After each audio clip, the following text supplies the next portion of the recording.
Radhe Radhe Radhe Sham Radhe Radhe. There is nothing in your life that is not Guru Kripa.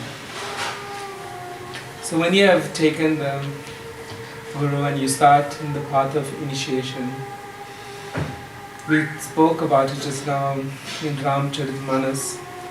Ram is talking to Sabri and he is saying to her, see the whole world as if it was blessed.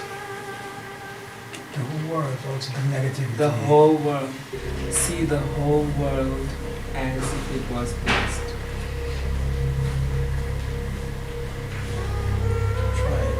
Your relationship with the world depends entirely on what you choose to see or how you choose to see what is.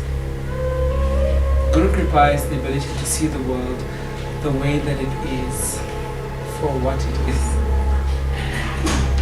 For example, if you believe that mathematics is easy, what is your experience of mathematics? Very easy. If your experience of mathematics is difficult, the chances are that you began with the belief that it is not. Right? So when you view the world and you see the negative qualities inside of it, you are like Arjuna before the Vishwaparanthapananda. So imagine Krishna had taken Arjuna through the various steps which made it possible for him to be worthy of seeing Vishwaparanthapananda. And he's one of only 2 people to see it. The other person was Sanjaya, no, 3. And there was one other person. But I'll leave that to you as homework. Who was the 3rd person to see the Vishwaparanthapananda? Yes, he was the only other one to see it. Who? The grandson of Arjuna. The guy was looking yesterday. Only the 3 of them saw, ever have seen the Vishwaparanthapananda.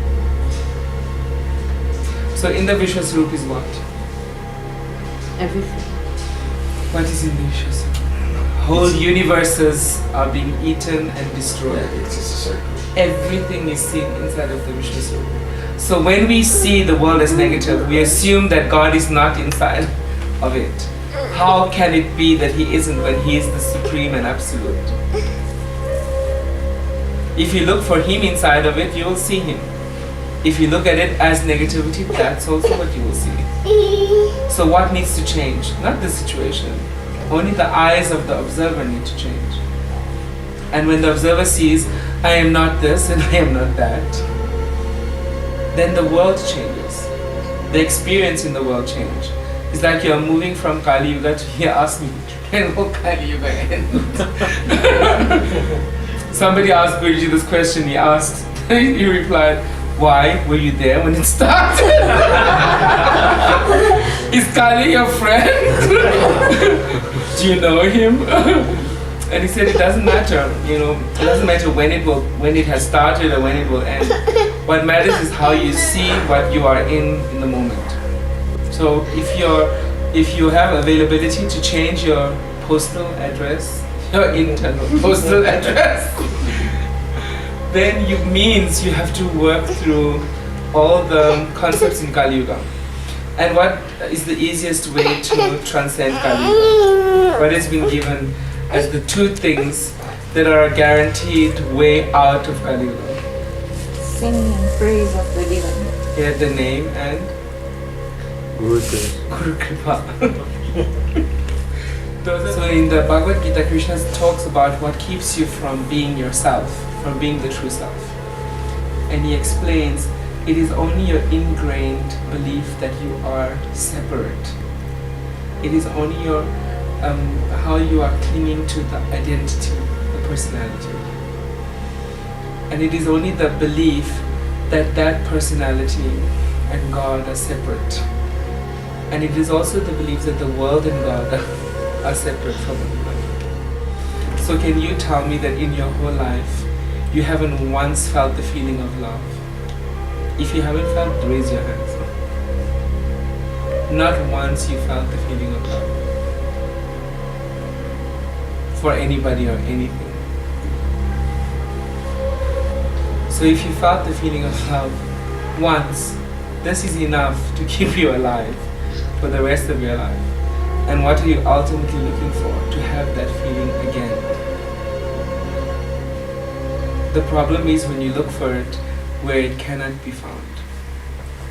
So for you, you cannot find it there. For her, she cannot find it there.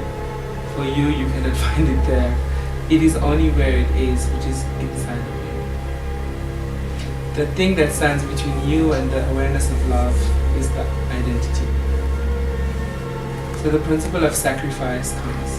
In Shastras it's written, in Samaveda it's written, all the rituals to obtain what it is you want. So scriptures are written in one way but hide three meanings. The three meanings are Pasha, Vira and Divya. Pasha means shepherd. How does a shepherd generally see things? Takes everything at face value.